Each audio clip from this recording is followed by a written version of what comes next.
ভিডিওটি ভালো লাগলে আমাদের চ্যানেলটিকে সাবস্ক্রাইব করে আমাদের পাশে থাকা বেল আইকনটি প্রেস 20 তারিখে ভোট।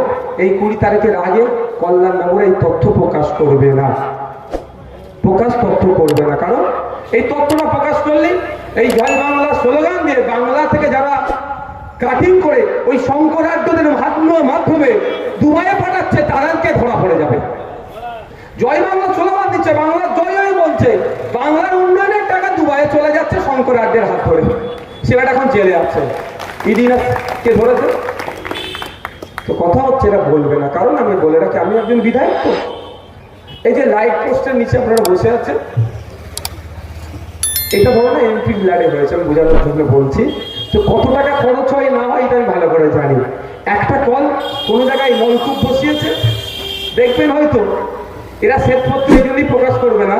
নলকূপটা করতে হয়তো 1 লাখ টাকা খরচ, বিল হয়েছে 3 লাখ টাকা। নওশাদ সিদ্দিকী বিধায়ক পেয়ে তো এটা ধরে নিতে পারবে। কারণ আপনাদের বলে রাখি